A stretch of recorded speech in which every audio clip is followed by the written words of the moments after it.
여러분, 잠깐만요.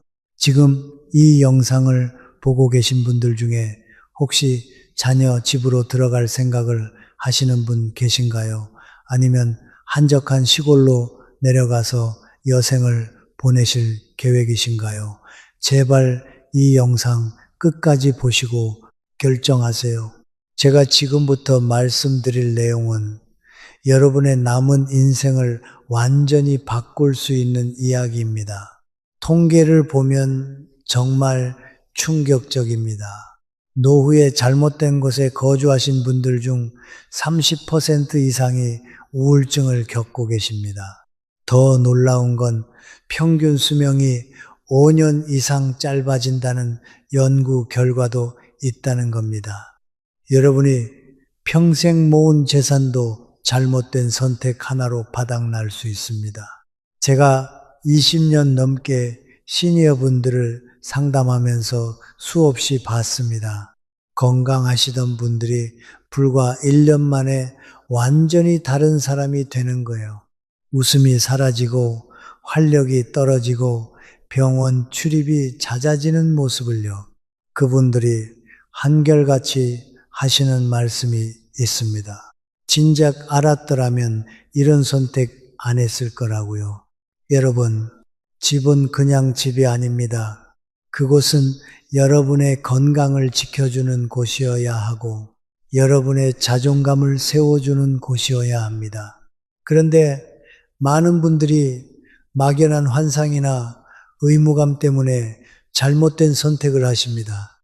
자녀들 보기 좋으라고 남들이 그러니까 돈이 아까워서 참고 사시는 겁니다.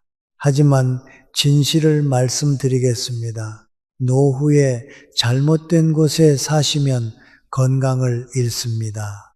응급 상황에 대처하지 못해서 생명이 위험해질 수 있습니다.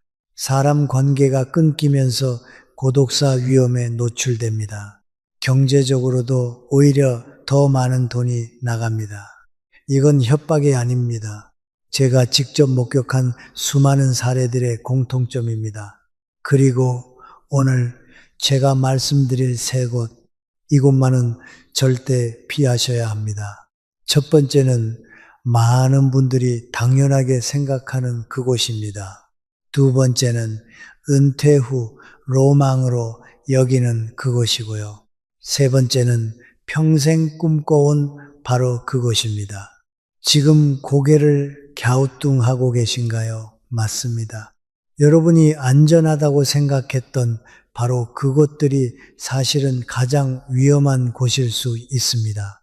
이 영상을 끝까지 보시면 여러분은 정확히 알게 되실 겁니다. 어디서 살아야 건강하게, 행복하게, 경제적으로도 안정적으로 노후를 보낼 수 있는지를요. 그리고 지금 당장 점검하고 바꿔야 할 것들이 무엇인지도 명확해질 겁니다. 여러분의 노후는 아직 늦지 않았습니다. 하지만 이 정보를 알고도 행동하지 않으신다면 그때는 정말 늦을 수 있습니다. 앞으로의 제 이야기가 유익하다고 생각하시면 댓글에 예라고 적어주세요. 유익하지 않다면 아니오라고 적어주시면 제가 더 나은 영상으로 보답하겠습니다. 영상이 도움이 되신다면 구독과 좋아요 부탁드립니다. 여러분의 작은 응원이 더 좋은 콘텐츠를 만드는 힘이 됩니다. 이번 이야기는 끝까지 꼭 들어보셔야 합니다. 여러분의 미래가 달라질 수 있는 중요한 내용이니까요. 이제 본격적으로 세 곳의 이야기를 시작해 보겠습니다. 먼저 첫 번째 장소, 자녀의 집입니다. 72살의 김순자 씨 이야기를 들려드리겠습니다. 순자 씨는 남편을 먼저 보내고 혼자 지내시다가 아들 내외의 권유로 함께 살게 되셨습니다.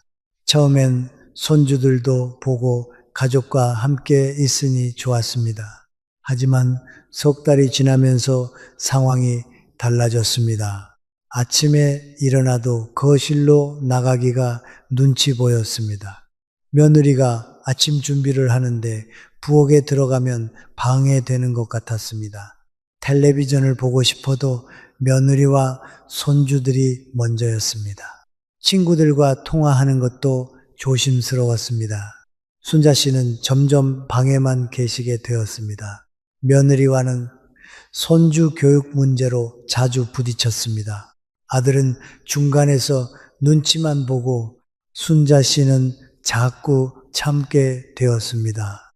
밤에는 며느리와 아들이 다투는 소리가 들렸는데 자신 때문인 것 같았습니다. 결국 순자 씨는 우울증 진단을 받으셨습니다. 손주를 돌보느라 허리와 무릎도 망가졌습니다. 자신이 모아둔 5천만 원도 생활비를 보태고 손주 학원비에 쓰느라 다 써버렸습니다. 1년 만에 완전히 다른 사람이 되어버린 겁니다. 두 번째 장소는 외딴 시골입니다. 66살 박영수 씨는 평생 도시에서 사셨지만 은퇴 후 전원 생활을 꿈꾸셨습니다. 깊은 산골에 작은 집을 마련하고 텃밭도 가꾸며 여유로운 삶을 시작하셨습니다. 처음 몇 달은 정말 좋았습니다. 공기도 맑고 조용하고 자연과 함께하는 삶이 평화로웠습니다. 하지만 첫 겨울이 문제였습니다.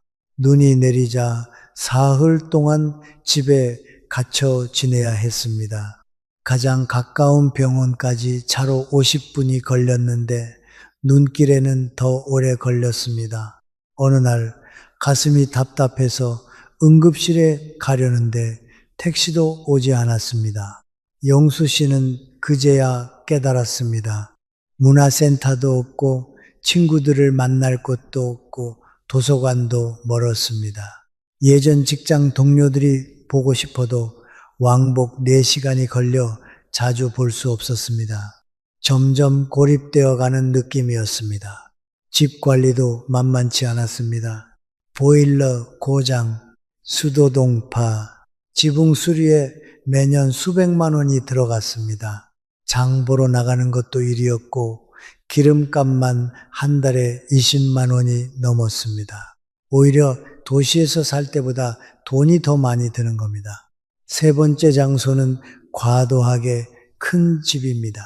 70살 이정희 씨는 평생 작은 집에서 사시다가 은퇴 후 40평대 아파트를 구매하셨습니다. 자식들이 왔을 때 넓은 집에서 편하게 지내라는 마음이었습니다. 하지만 막상 들어가니 관리비가 매달 30만 원이 넘었습니다. 겨울 난방비는 70만 원까지 나왔습니다. 넓은 집을 청소하는 것도 너무 힘들었습니다. 허리가 아파서 방 3개 중 1개만 쓰게 되었습니다. 나머지 방은 그냥 닫아두고 지냈습니다. 결국 관리하기 힘들어서 가사도우미를 쓰게 되었고 한 달에 50만 원이 더 나갔습니다. 더 큰 문제는 집값에 돈이 묶여 있다는 것이었습니다. 무릎 수술이 필요했는데 목돈이 없었습니다. 은행에서 대출을 받아야 했고 매달 이자만 40만 원이 나갔습니다. 정희 씨는 큰 집 때문에 정작 필요한 치료를 제때 받지 못했습니다. 이제 이 세 분의 이야기에서 우리가 배워야 할 교훈을 찾아보겠습니다. 첫 번째 교훈은 자립성입니다. 순자 씨가 잃어버린 가장 큰 것은 바로 자신의 공간과 자유였습니다. 나이가 들수록 우리에게 필요한 건 더 많은 보살핌이 아니라 존중받는 독립입니다. 자녀와 함께 산다는 것은 서로에게 부담이 될 수밖에 없습니다. 며느리는 시어머니 눈치를 보고 어머니는 며느리 눈치를 보게 됩니다. 그 눈치 속에서 자존감은 무너지고 우울증이 찾아옵니다. 심리학에서는 이를 자율성 상실이라고 합니다. 인간은 나이와 관계없이 자신의 삶을 스스로 통제하고 싶어 합니다. 그 자율성이 박탈될 때 우리의 정신 건강은 급격히 무너집니다. 순자 씨가 경험한 것이 바로 이것입니다.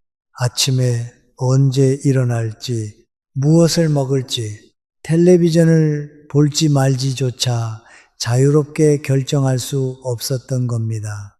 심리학자들은 자율성이 인간의 기본 욕구 중 하나라고 말합니다. 먹고 자는 것만큼이나 중요한 게 내 삶을 내가 선택하는 것입니다. 그런데 자녀 집에서는 이 선택권이 사라집니다. 냉장고를 열어도 눈치, 손님을 초대해도 눈치, 늦게 자도 눈치입니다. 이런 환경에서는 아무리 사랑하는 가족이라도 숨이 막힙니다. 하루 이틀은 괜찮지만 1년, 2년이 지나면 견딜 수 없게 됩니다. 더 중요한 건 경제적 자립까지 무너졌다는 점입니다. 순자 씨는 생활비를 보태고 손주 학원비를 대면서 자신의 노후 자금을 모두 소진했습니다. 나중에 혼자 살 여유마저 없어진 겁니다. 이건 사랑이 아니라 올가미가 되어버린 겁니다. 돈이 떨어지면 나갈 수도 없고 그렇다고 계속 있자니 매일이 고통입니다. 이런 상황이 되면 우울증은 당연한 결과입니다. 자존감도 자립심도 존재 가치도 모두 사라지는 겁니다. 두 번째 교훈은 접근성입니다. 용수 씨가 깨달은 것처럼 아름다운 자연은 건강을 지켜주지 못합니다. 나이가 들면 병원, 약국, 마트가 걸어서 10분 안에 있어야 합니다. 응급 상황은 예고 없이 찾아옵니다. 심장이 아플 때, 갑자기 쓰러졌을 때 골든타임은 10분입니다. 그런데 병원까지 50분이 걸린다면 어떻게 될까요? 생명을 잃을 수도 있습니다.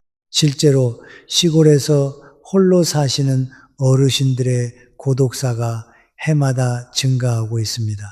아무도 모르게 쓰러져서 며칠이 지나서야 발견되는 경우가 너무 많습니다. 이건 단순히 무서운 이야기가 아니라 우리 모두에게 일어날 수 있는 현실입니다. 통계를 보면 더 충격적입니다. 시골 지역 어르신들의 평균 병원 방문 시간이 도시보다 3배 이상 깁니다. 그 결과 만성질환 관리가 제대로 안 되고 중증으로 발전하는 경우가 많습니다. 당뇨병 환자가 정기 검진을 못 받아 합병증이 생기고 고혈압 환자가 약을 제때 못 받아 뇌졸중이 오는 겁니다. 이런 일들이 매일 일어나고 있습니다. 철학자들은 인간은 사회적 동물이라고 했습니다. 우리는 관계 속에서 살아가도록 만들어진 존재입니다.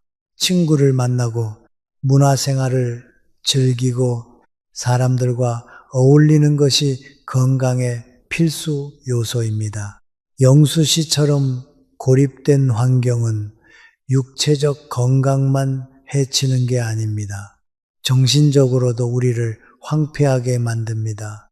하루하루 똑같은 풍경, 똑같은 일상, 말 한마디 나눌 사람 없는 시간들, 이런 고립은 우리 뇌를 서서히 죽입니다. 연구에 따르면 사회적 고립은 치매 발병률을 2배 이상 높인다고 합니다. 아무리 공기가 맑아도 사람이 없으면 의미가 없습니다.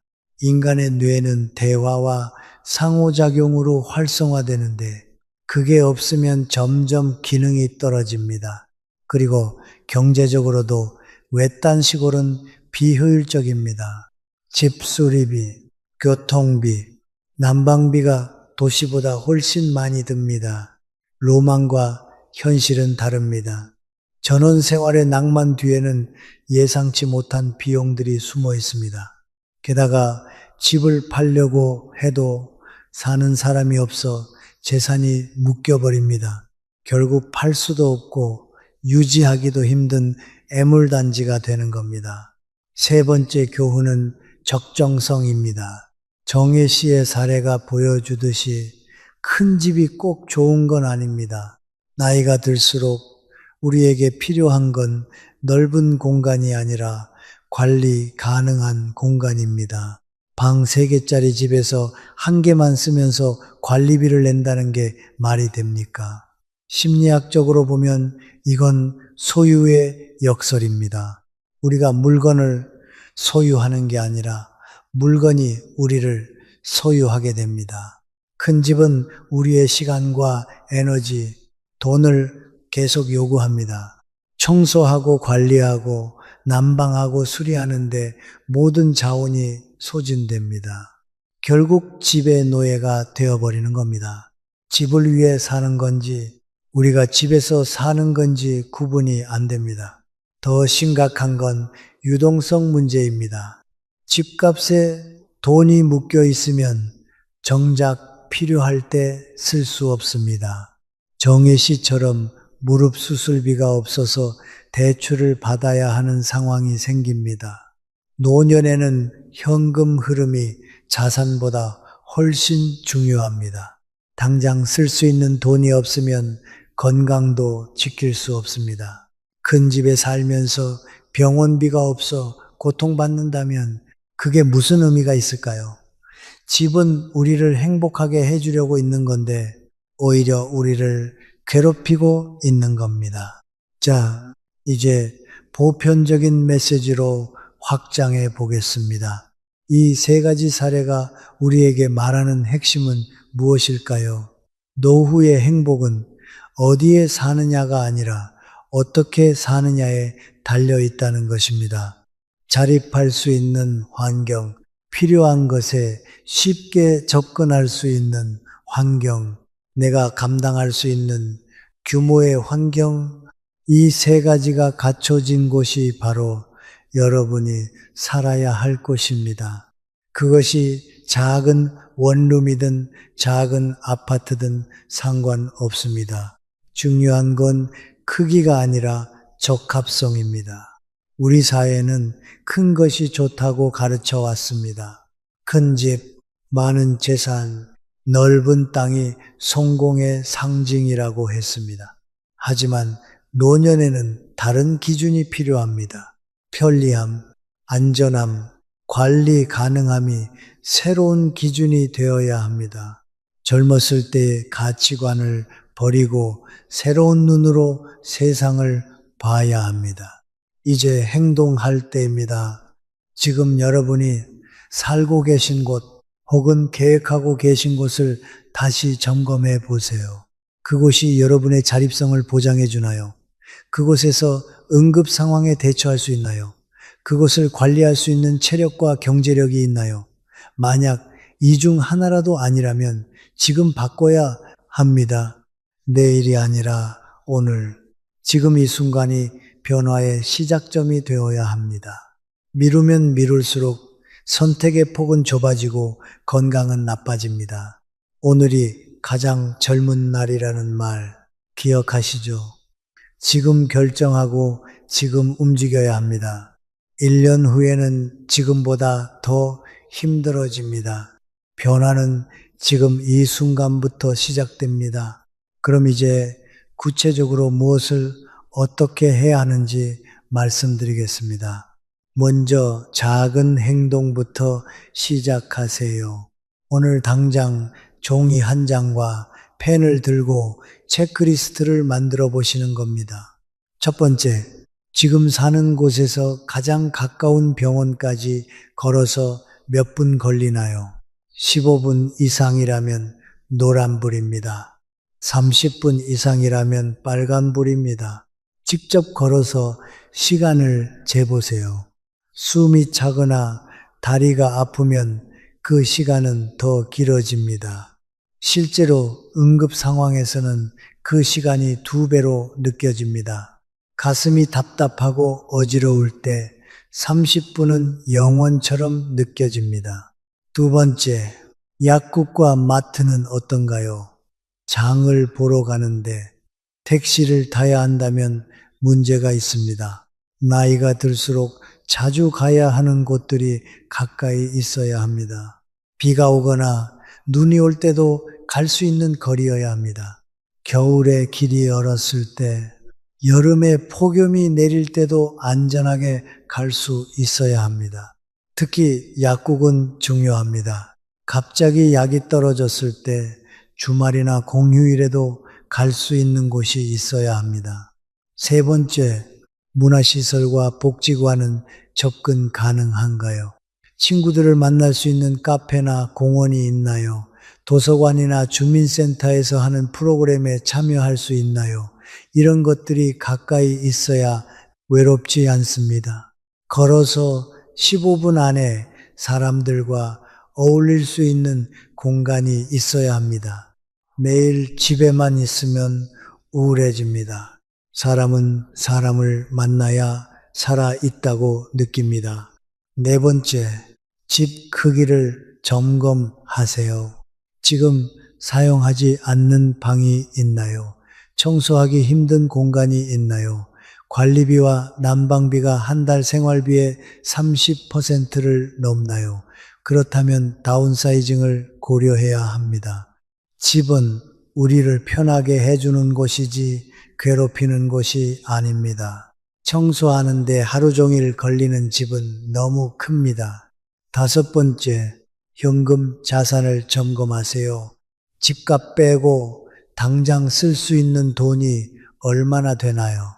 응급수술이 필요할 때, 급하게 요양병원에 가야 할 때 대응할 수 있나요? 재산의 80% 이상이 부동산에 묶여 있다면 위험합니다. 유동성이 없으면 아무리 재산이 많아도 소용없습니다. 이런 점검이 왜 중요할까요? 작은 행동이 큰 변화를 만들기 때문입니다. 심리학에서는 이를 스몰 스텝이라고 부릅니다. 큰 결심보다 작은 실천이 우리 삶을 바꿉니다. 오늘 체크리스트 하나 만드는 것, 그것이 시작입니다. 완벽하지 않아도 괜찮습니다. 시작하는 것 자체가 이미 변화입니다. 한 걸음 내딛는 순간 길이 보입니다. 천리길도 한 걸음부터라는 말을 기억하세요. 그 다음은 관계를 가꾸는 습관입니다. 자녀와는 적절한 거리를 유지하세요. 한 그릇의 밥보다 한 통의 전화가 더 소중할 수 있습니다. 일주일에 한 번 자녀를 만나는 것이 매일 함께 사는 것보다 서로에게 더 좋습니다. 그래야 그리움도 생기고 대화도 풍성해집니다. 가까이 있으면 당연하게 여기지만 적당히 떨어져 있으면 소중함을 느낍니다. 자녀들도 부모님이 독립적으로 사시는 모습을 더 존경합니다. 의존하는 부모보다 자립하는 부모를 더 자랑스러워합니다. 매주 같은 요일, 같은 시간에 전화하는 습관을 만드세요. 수요일 저녁 8시는 엄마와 통화하는 시간이라고 정해 두는 겁니다. 그러면 자녀들도 그 시간을 기다리고 준비하게 됩니다. 이렇게 정기적인 연락이 오히려 더 깊은 관계를 만듭니다. 친구들과의 관계도 중요합니다. 한 달에 한 번이라도 정기적으로 만나는 모임을 만드세요. 복지관이나 문화센터 프로그램에 등록하세요. 새로운 취미를 시작하고 그 안에서 새 친구를 사귀세요. 외로움은 담배보다 건강에 해롭다는 연구 결과가 있습니다. 관계는 약이고 생명줄입니다. 하루 10분이라도 누군가와 대화하는 것이 혈압약보다 효과적일 수 있습니다. 처음에는 낯설고 어색할 수 있습니다. 하지만 3번만 나가보세요. 3번째부터는 익숙해집니다. 새로운 친구가 생기고 기다려지는 시간이 됩니다. 그 시간이 여러분의 일주일에 활력을 불어넣습니다. 이웃과도 인사를 나누세요. 같은 동네에 사는 사람들과 얼굴을 익히고 안부를 주고받으세요. 응급 상황이 생겼을 때 도움을 요청할 수 있는 사람이 가까이 있어야 합니다. 혼자가 아니라는 느낌, 그것이 우리를 살게 합니다. 엘리베이터에서 만나면 먼저 인사하세요. 작은 인사가 관계의 시작입니다. 처음에는 어색해도 한 달만 지나면 친구가 됩니다. 그 친구가 나중에 생명의 은인이 될 수도 있습니다.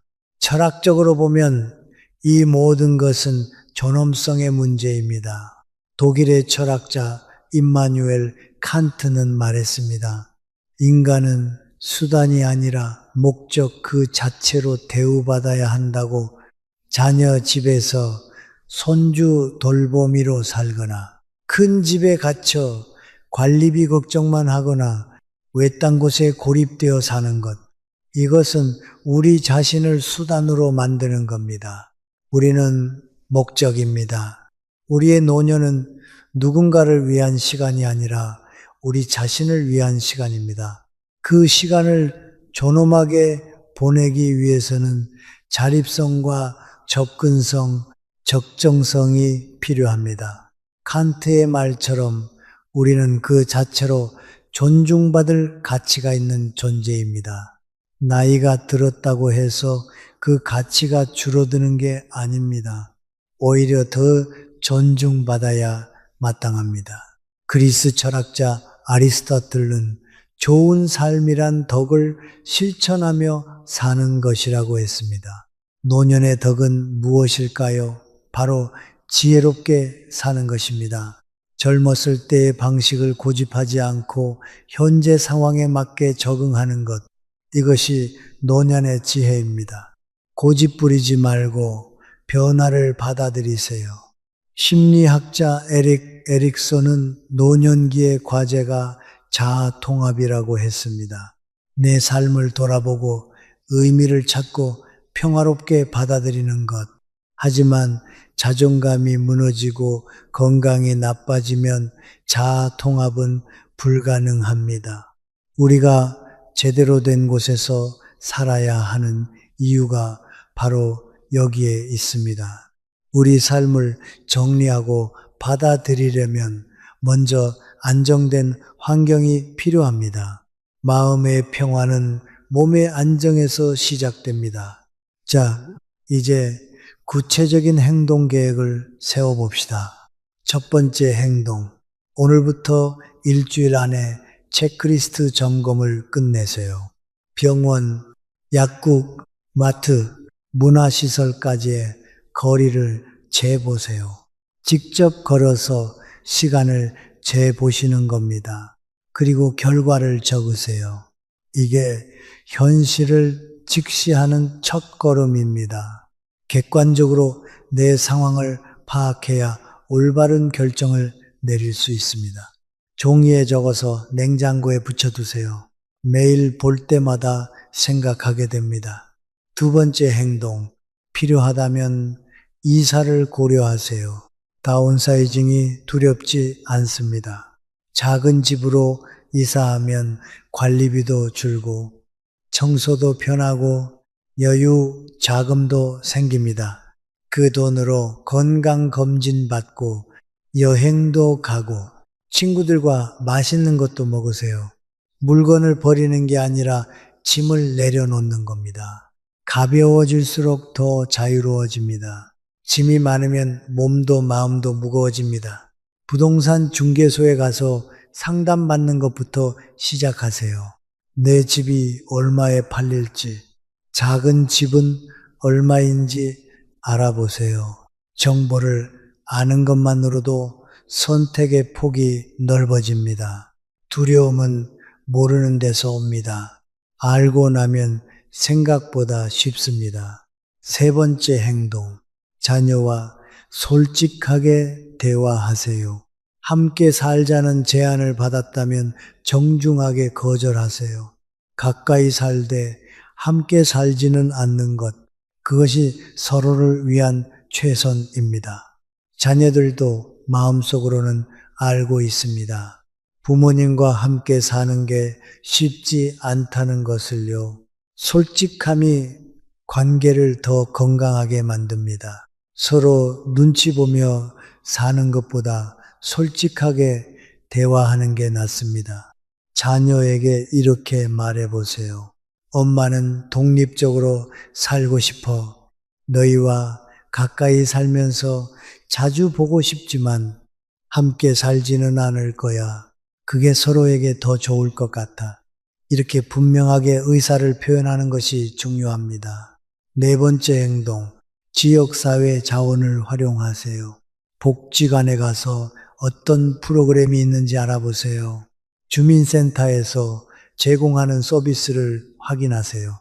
노인 일자리 사업이나 자원봉사 기회도 찾아보세요. 집에만 있지 말고 나가서 사람들을 만나세요.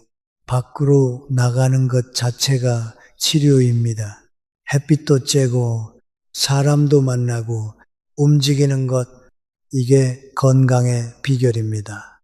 복지관 프로그램 중에는 무료로 들을 수 있는 것이 많습니다. 노래 교실, 요가 교실, 그림 교실, 스마트폰 교실까지 다양합니다. 한 가지라도 등록해서 일주일에 한 번은 나가보세요. 그게 여러분 삶의 리듬을 만들어줍니다.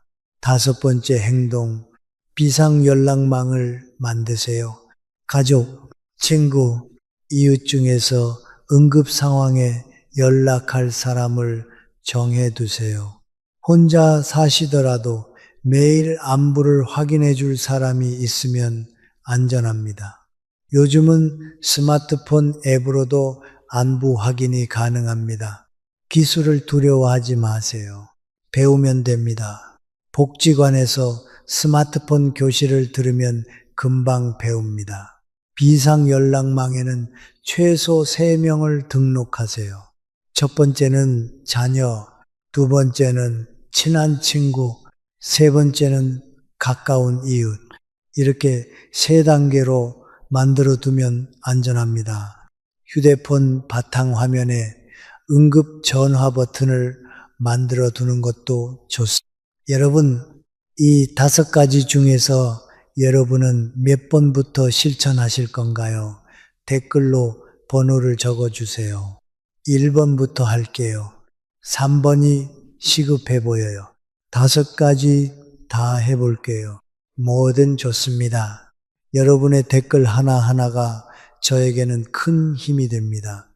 여러분이 참여해 주시면 더 유익한 콘텐츠를 만들 수 있습니다. 여러분의 경험과 생각을 나누어 주세요. 우리 함께 지혜를 모아 갑시다. 여러분의 작은 참여가 다른 분들에게도 용기가 됩니다. 댓글 하나가 누군가의 인생을 바꿀 수 있습니다. 여러분의 실천 후기를 듣고 싶습니다. 노후는 끝이 아닙니다. 새로운 시작입니다. 여러분이 지금 내리는 선택이 앞으로의 10년, 20년을 결정합니다. 건강하게, 행복하게, 존엄하게 살 권리가 우리 모두에게 있습니다. 현명한 선택을 하세요.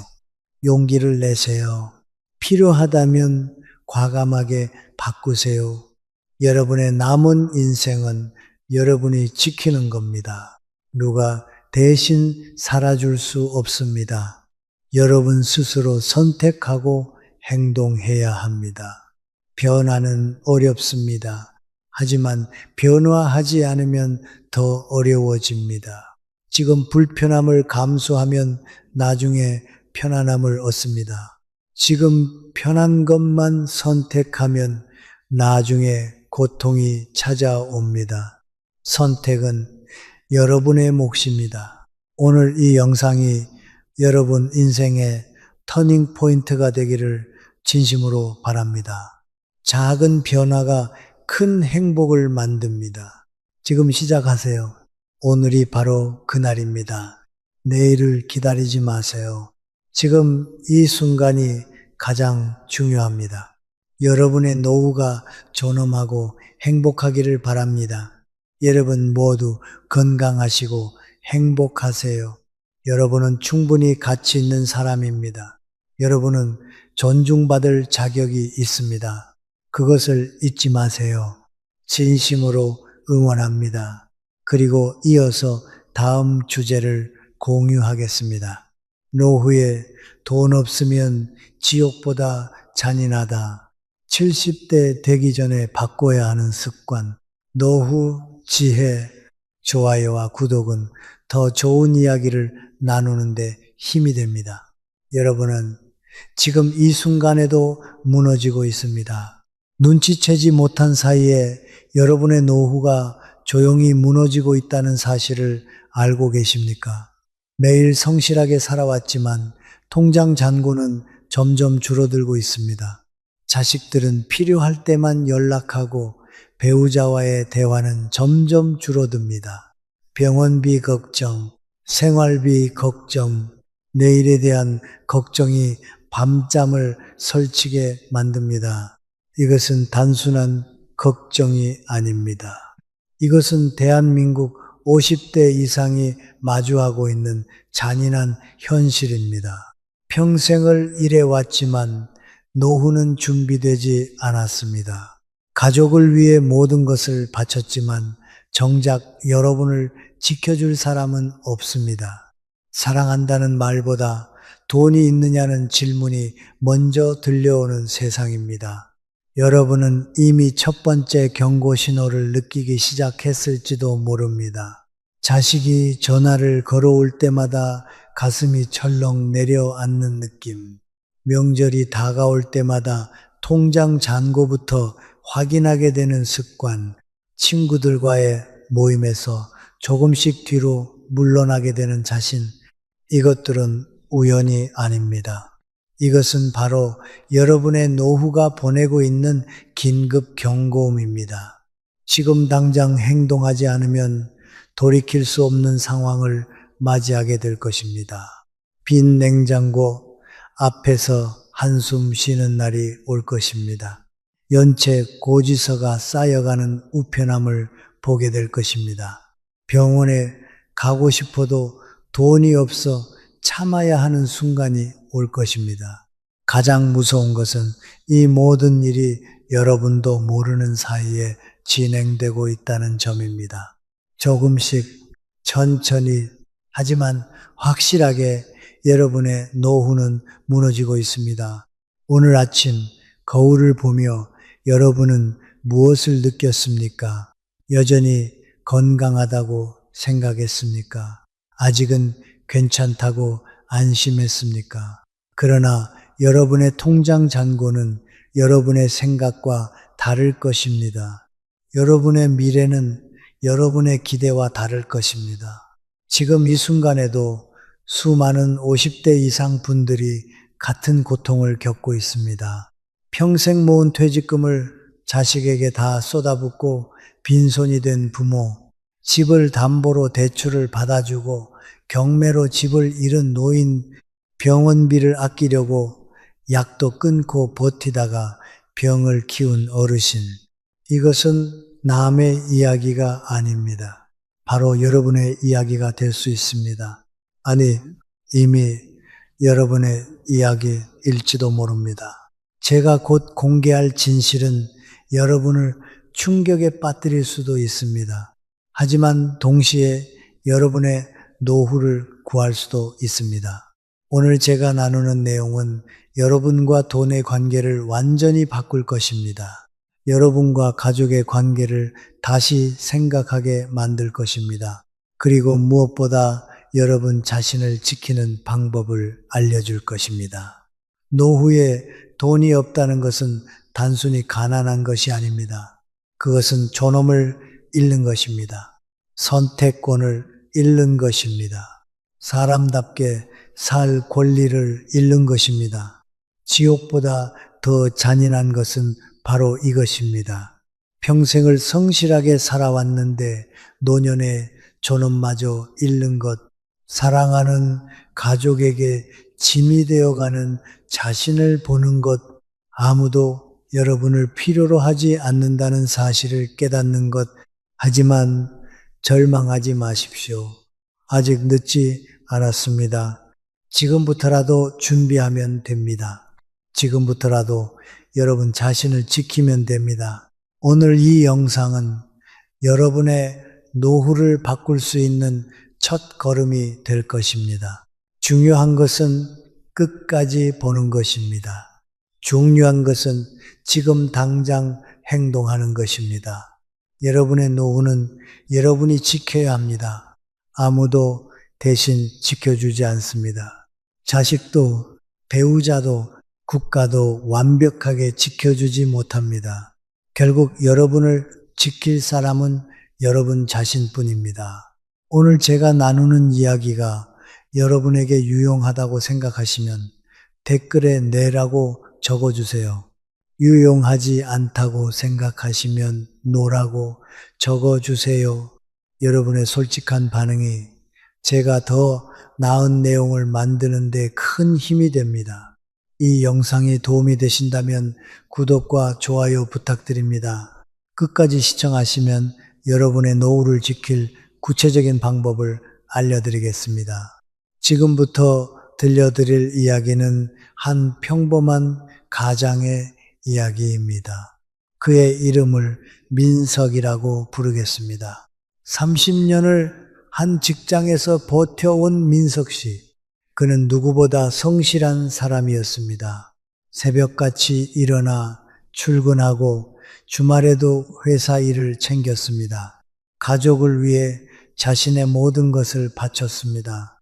그렇게 정년을 맞이한 날 회사에서 받은 것은 낡은 감사패와 시든 꽃다발 뿐이었습니다. 집으로 돌아온 민석 씨는 아내 연 씨와 마주 앉았습니다. 이제 편히 쉬라는 아내의 말이 오히려 낯설게 들렸습니다. 어제까지 필요했던 사람이 오늘부터는 쓸모없는 존재가 된 기분이었습니다. 거실 소파에 앉아 있으니 시계 초침 소리마저 크게 들렸습니다. 통장에 퇴직금이 입금되었지만 마음은 불안했습니다. 앞으로 몇 년을 더 살아야 할지 알 수 없었습니다. 언제 병원비가 들지, 생활비가 얼마나 늘어날지 예측할 수 없었습니다. 그때 전화가 울렸습니다. 딸 수진의 목소리였습니다. 아빠, 이번 달 아이 학원비가 좀 부족해서요. 잠깐만 도와주실 수 있을까요? 민석 씨는 망설이지 않고 200만 원을 송금했습니다. 이 정도야 한 번쯤은 괜찮겠지. 가족이란 그런 거라 믿었으니까요. 그러나 그것은 시작에 불과했습니다. 다음 달에도 또 그 다음 달에도 전화는 이어졌습니다. 등록금이 부족하다. 병원비가 예상보다 많이 나왔다. 처음엔 200이었지만 어느새 300, 500으로 불어났습니다. 금액이 커질수록 민석 씨의 마음속 불안도 커졌습니다. 하지만 아내 연 씨는 늘 딸 편에 섰습니다. 힘든데 어쩌겠어요. 애들 교육은 시켜야죠. 민석 씨는 말없이 고개를 끄덕였습니다. 부모라면 자식을 돕는 게 당연하다. 그렇게 스스로를 설득했습니다. 그러나 억울했습니다. 통장은 점점 가벼워지고 퇴직금은 빠른 속도로 줄어들었습니다. 분명 자신의 노후를 위한 돈이었는데 이제는 숫자가 줄어드는 것을 지켜볼 뿐이었습니다. 딸은 여전히 다정했지만 그 다정함이 때로는 차갑게 느껴졌습니다. 부탁할 때만 찾아오는 목소리, 전화를 끊고 나면 남는 건 허전함 뿐이었습니다.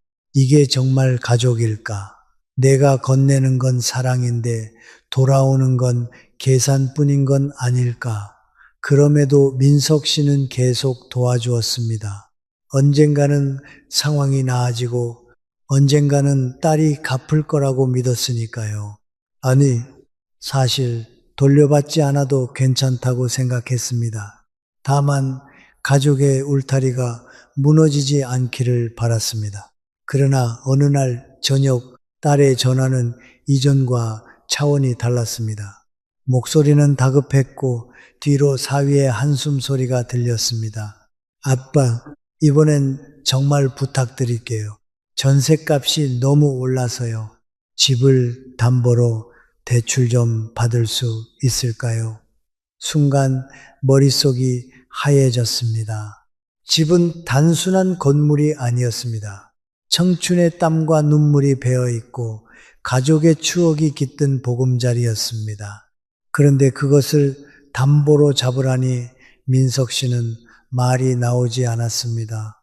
잠시 후 연희 씨가 다가와 조심스럽게 손을 잡았습니다. 여보, 마지막이에요. 이번 한 번만 해줘요. 우리 손주들 생각해서라도. 그녀의 손은 따뜻했지만 그 말은 낯설게 만들었습니다. 언제부턴가 그녀의 입에서는 우리라는 말이 사라지고 아이들만 남았습니다. 민석 씨는 점점 더 가족이라는 울타리에서 밀려나고 있었습니다. 며칠 뒤 그는 결국 은행 창구 앞에 서 있었습니다. 아무 조건도 아무 보증도 받지 않았습니다. 단지 가족이라는 이름 하나만으로 도장을 찍었습니다. 그날 저녁 집안은 유난히 조용했습니다. 텔레비전은 켜져 있었지만 아무도 화면을 보지 않았습니다. 민석 씨는 소파에 앉아 멍하니 창밖을 바라보았습니다. 마치 돌이킬 수 없는 강을 건너는 듯한 기분이었습니다. 그 이후 딸의 전화는 점점 줄어들었습니다. 생일에도 명절에도 예전처럼 먼저 연락하지 않았습니다. 민석 씨가 먼저 전화를 걸어야 했고 돌아오는 대답은 늘 같았습니다. 죄송해요. 아빠, 요즘 너무 바빠서요. 그때 민석 씨는 깨달았습니다.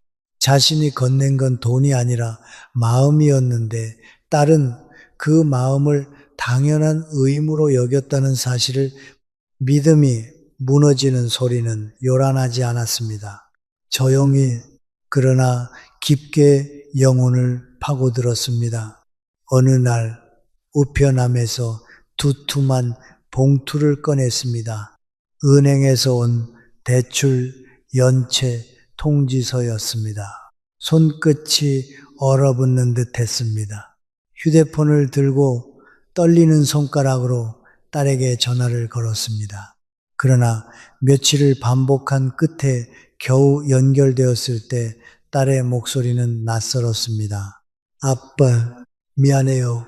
지금 저도 많이 힘들어요. 조금만 기다려 주세요. 그 말은 칼날처럼 심장을 갈랐습니다. 그동안 자신이 준 건 사랑이 아니라 그저 돈이었다는 사실을 인정해야만 했습니다. 냉장고 문을 열었을 때 충격을 받았습니다.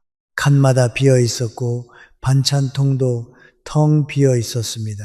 전기요금 고지서에는 붉은 글씨로 연체라는 표시가 선명했습니다.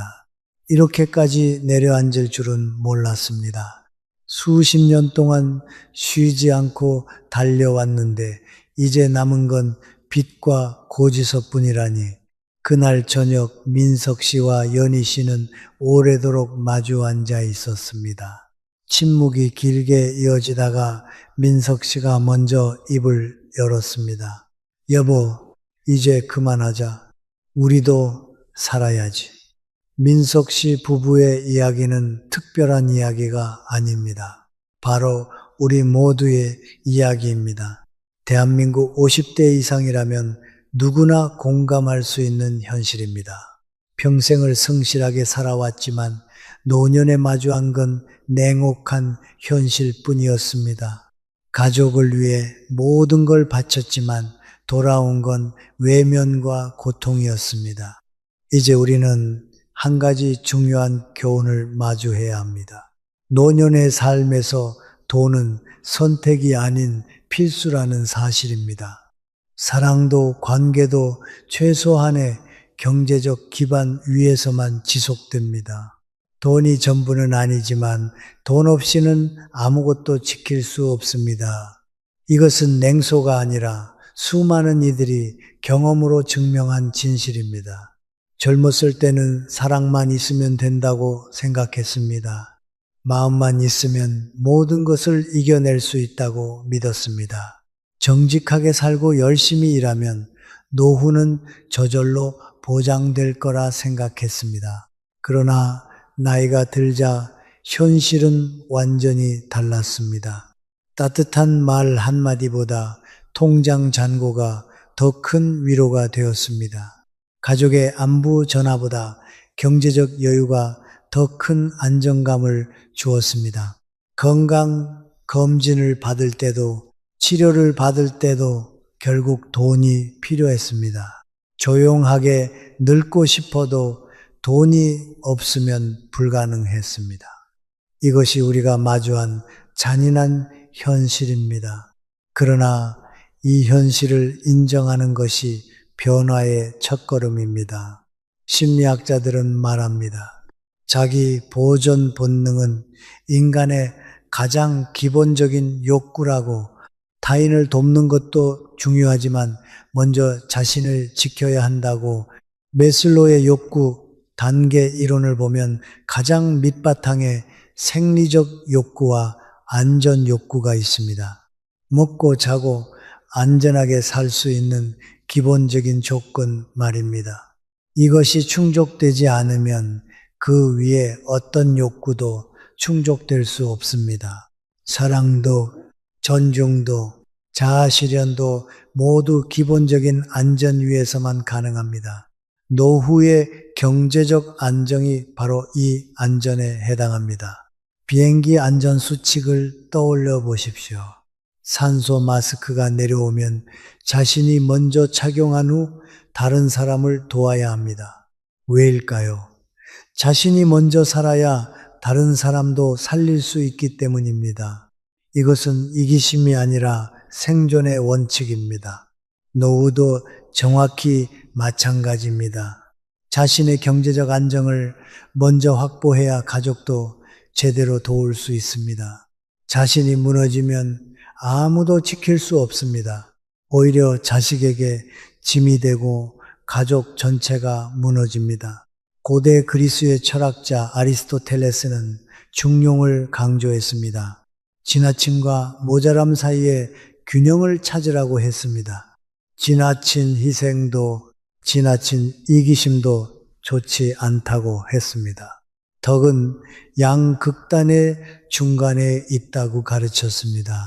자식을 사랑하는 것과 자신을 지키는 것 사이의 균형, 가족을 돕는 것과 자신의 노후를 준비하는 것 사이의 균형, 베풀되 자신을 해치지 않는 선에서 베푸는 것, 이 균형을 잃으면 모두가 무너집니다. 민석 씨가 겪은 고통은 바로 이 균형을 잃었기 때문입니다. 사랑이라는 이름으로 모든 것을 내어주었지만 결국 모두가 힘들어졌습니다. 자신도 무너지고 가족 관계도 무너지고 신뢰도 무너졌습니다. 진정한 사랑은 무조건적인 희생이 아닙니다. 진정한 사랑은 서로를 끝까지 지켜줄 수 있는 힘입니다. 그 힘은 경제적 안정에서 나옵니다. 최소한의 재정적 여유가 있어야 존엄을 지킬 수 있습니다. 존엄을 지켜야 관계도 지킬 수 있습니다. 심리학에서는 이를 건강한 경계라고 부릅니다. 자신과 타인 사이에 명확한 선을 긋는 것입니다. 이 경계가 없으면 관계는 공동 의존으로 변질됩니다. 한쪽은 끝없이 주고 한쪽은 끝없이 받는 불균형이 생깁니다. 이것은 사랑이 아니라 착취입니다. 건강한 관계는 서로가 독립적이면서도 연결되어 있는 것입니다. 각자가 자신의 삶을 책임지면서도 서로를 지지하는 것입니다. 노후 준비도 마찬가지입니다. 자식에게 의존하지 않고 스스로 준비하는 것이 건강한 관계를 만듭니다. 이것은 한 가정만의 문제가 아닙니다. 대한민국 전체가 마주한 사회적 문제입니다. 통계를 보면 충격적입니다. 50대 이상 중 40% 가까이가 노후 준비가 전혀 되어 있지 않습니다. 65세 이상 노인 빈곤율은 경제협력개발기구 국가 중 최고 수준입니다. 절반 이상의 노인이 자식에게 경제적으로 의존하거나 일을 해야 생활이 가능합니다. 이것은 개인의 실패가 아닙니다. 이것은 우리 사회 전체의 구조적 문제입니다. 평생을 일해도 노후가 보장되지 않는 시스템, 자식을 위해 모든 것을 바치라고 가르치는 유교 문화, 노인을 존중하지 않고 쓸모없다고 여기는 사회 분위기, 노후 복지가 턱없이 부족한 제도, 이 모든 것이 복합적으로 작용한 결과입니다. 그러나 사회를 탓만하고 있을 수는 없습니다. 구조가 바뀌기를 기다릴 여유도 없습니다. 국가가 나를 완벽하게 책임져 줄 거라는 기대도 버려야 합니다. 지금 당장 우리 스스로 변해야 합니다. 생각을 바꿔야 합니다. 행동을 바꿔야 합니다. 가족을 위한 무조건적 희생이 미덕이라는 생각을 버려야 합니다. 자신을 지키는 것이 이기심이라는 생각을 버려야 합니다. 노후 준비는 사치가 아니라 필수라는 사실을 받아들여야 합니다. 여러분이 무너지면 가족도 함께 무너집니다. 여러분이 서 있어야 가족도 서 있을 수 있습니다. 이것은 냉정함이 아니라 지혜입니다. 이것은 이기심이 아니라 책임감입니다. 자신을 지키는 것이 곧 가족을 지키는 것입니다. 이제는 행동할 때입니다. 더 늦기 전에 준비해야 합니다. 오늘부터 여러분의 노후를 위한 첫걸음을 내디뎌야 합니다. 작은 실천이라도 지금 당장 시작해야 합니다. 민석 씨 부부는 바닥에서 다시 일어섰습니다. 새벽 경비 일을 시작하고 식당 설거지를 했습니다. 몸은 고되고 자존심은 상했지만 포기하지 않았습니다. 단돈 1,000원을 아끼는 가계부를 썼습니다. 커피 한 잔을 아끼고 버스 대신 걸었습니다. 그렇게 조금씩 다시 쌓아 올렸습니다. 마침내 870만 원의 대출을 갚고 집을 지켜냈습니다. 그날 밤 그들이 나눈 라면 한 그릇은 어떤 진수성찬보다 값졌습니다. 왜냐하면 그것은 스스로 일궈낸 존엄의 맛이었기 때문입니다. 그들이 할 수 있었다면 여러분도 할 수 있습니다. 나이는 핑계가 될 수 없습니다. 지금 시작하면 됩니다. 오늘부터 여러분 자신을 위한 투자를 시작하십시오. 작은 금액이라도 매달 적금을 드십시오. 불필요한 지출을 줄이고 노후 자금을 모으십시오. 자식에게 무조건 주는 것이 아니라 명확한 선을 그으십시오. 도울 수 있는 만큼만 돕고 자신의 몫은 반드시 지키십시오. 이것이 이기심이 아니라 생존의 지혜입니다. 이것이 냉정함이 아니라 진정한 사랑입니다. 여러분을 지켜야 가족도 지킬 수 있습니다. 이제 구체적으로 무엇을 해야 할지 말씀드리겠습니다. 첫 번째, 작은 행동에 힘을 믿으십시오. 오늘부터 한 달에 10만 원씩만 모아보십시오. 10만 원이 작다고 생각하십니까? 절대 그렇지 않습니다. 1년이면 120만 원입니다. 5년이면 600만 원입니다. 10년이면 1200만 원입니다. 거기에 이자까지 붙으면 더 커집니다. 작은 돈이라도 꾸준히 모으면 여러분을 지켜주는 큰 방패가 됩니다. 커피 한 잔을 줄이십시오. 하루 5,000원짜리 커피를 끊으면 한 달에 15만 원이 모입니다. 외식 한 번을 줄이십시오. 한 달에 2번 외식을 한 번으로 줄이면 10만 원은 쉽게 아낄 수 있습니다. 불필요한 물건 구매를 자제하십시오. 충동 구매를 한 번만 참아도 수만 원이 남습니다. 그렇게 아낀 돈을 미래를 위해 저축하십시오. 가계부를 쓰기 시작하십시오. 어디에 돈이 새는지 정확히 파악하십시오. 눈에 보이지 않던 지출이 보이기 시작할 것입니다. 작은 실천이 모여 큰 변화를 만듭니다. 2번째, 건강한 경계를 설정하십시오. 자식이 도움을 요청할 때 무조건 들어주지 마십시오. 먼저 자신의 형편을 냉정하게 살펴보십시오. 도울 여유가 있을 때만 도우십시오. 그리고 명확한 약속을 받으십시오. 언제까지 갚을 것인지, 어떻게 갚을 것인지 분명히 하십시오. 구두 약속이 아니라 문서로 남기십시오. 가족이라고 해서 경계가 없어서는 안 됩니다. 오히려 가족이기 때문에 더 명확한 경계가 필요합니다. 애매함이 관계를 망칩니다. 분명함이 관계를 지킵니다. 사랑과 의무를 구분하십시오. 도움과 착취를 구분하십시오. 아니요 라고 말할 수 있는 용기를 가지십시오. 거절이 냉정함이 아니라 자기 보호입니다.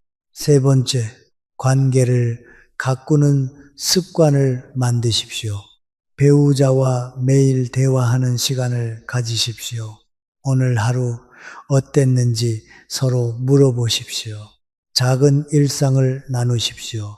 힘든 일이 있었다면 함께 위로하십시오. 기쁜 일이 있었다면 함께 기뻐하십시오. 서로에게 고맙다는 말을 하십시오. 수고했다는 말을 건네십시오. 여러분 덕분이라는 말을 아끼지 마십시오. 이런 작은 습관이 관계를 단단하게 만듭니다. 노년의 가장 큰 자산은 함께 버틸 수 있는 동반자입니다. 그 동반자와의 관계를 소중히 가꾸십시오. 저녁 식사는 가능한 함께 하십시오. 텔레비전을 끄고 마주보며 밥을 먹으십시오. 일주일에 한 번은 함께 산책하십시오. 손을 잡고 천천히 걸으십시오. 말이 없어도 괜찮습니다. 함께 있다는 것만으로도 위로가 됩니다. 4번째, 자신을 존중하는 시간을 가지십시오. 매일 아침 거울 앞에 서서 단정하게 옷을 입으십시오. 비록 집에만 있더라도 자신을 가꾸십시오. 헝클어진 모습으로 하루를 시작하지 마십시오. 단정한 모습이 단정한 마음을 만듭니다. 작은 취미 생활을 가지십시오. 책을 읽거나 산책을 하거나 음악을 듣거나 그림을 그리거나 무엇이든 좋습니다. 자신만을 위한 시간을 반드시 확보하십시오. 하루에 30분이라도 온전히 자신에게 집중하십시오. 여러분은 누군가의 부모이기 전에 한 사람입니다. 그 사람으로서의 존엄을 지키십시오. 고대 로마의 철학자 세네카는 이렇게 말했습니다. 우리는 받은 인생이 짧은 것이 아니라 인생을 낭비해서 짧게 만듭니다. 시간을 헛되이 쓰지 말고 의미 있게 사용하라고 가르쳤습니다. 노후도 마찬가지입니다. 준비하지 않으면 고통스러운 시간이 됩니다. 하지만 지금부터 준비하면 존엄한 시간이 됩니다. 세네카는 또 이렇게 말했습니다. 인생은 세 시기로 나뉩니다. 과거와 현재와 미래, 그중 현재만이 우리의 것입니다. 과거는 이미 지나갔고 미래는 불확실하지만 현재는 우리가 만들 수 있다고 했습니다. 바로 이것입니다. 과거의 실수를 후회만 할 것이 아니라 현재를 바꿔야 합니다. 미래를 걱정만 할 것이 아니라 오늘 행동해야 합니다. 다섯 번째, 지금 당장 행동하십시오. 이 영상을 보고 나서 오늘 바로 실천하십시오. 은행에 가서 노후 전용 통장을 만드십시오. 적금을 드십시오. 금액이 작아도 괜찮습니다. 시작하는 것이 중요합니다. 가계부를 쓰기 시작하십시오. 노트든 휴대폰 앱이든 상관없습니다. 오늘부터 모든 지출을 기록하십시오. 자식과 솔직한 대화를 나누십시오. 더 이상 무리해서 도와줄 수 없다고 말하십시오.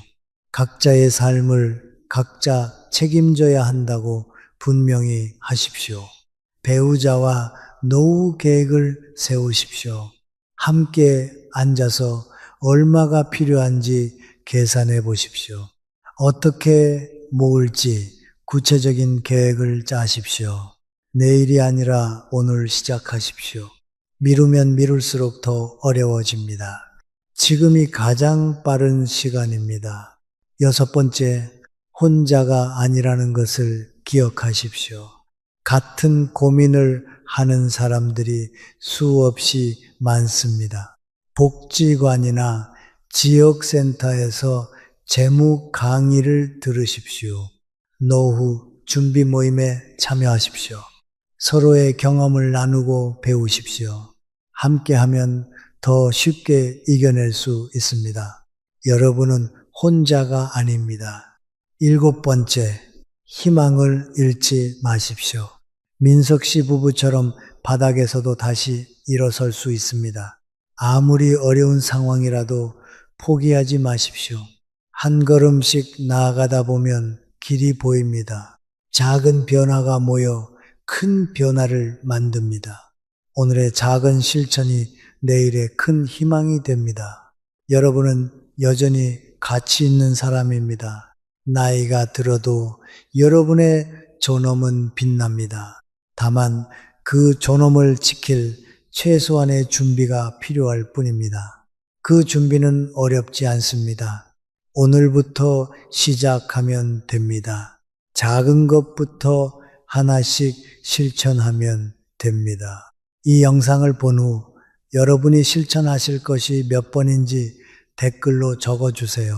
1번부터 7번까지 중에서 선택하셔도 좋고 모두 실천하겠다고 다짐하셔도 좋습니다. 여러분의 다짐이 저에게 큰 힘이 됩니다. 그리고 다른 시청자분들에게도 용기가 됩니다. 여러분의 참여가 더 유용한 영상을 만드는 원동력입니다. 댓글 하나하나가 제게는 소중한 피드백이 됩니다. 함께 나누고 함께 성장합시다. 마지막으로 여러분에게 전하고 싶은 말이 있습니다. 노후는 끝이 아니라 새로운 시작입니다.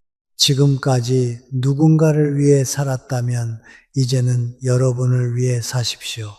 지금까지 의무로 살았다면 이제는 선택으로 사십시오. 여러분에게는 그럴 자격이 충분히 있습니다. 평생을 성실하게 살아온 여러분에게는 존엄하게 늙을 권리가 있습니다.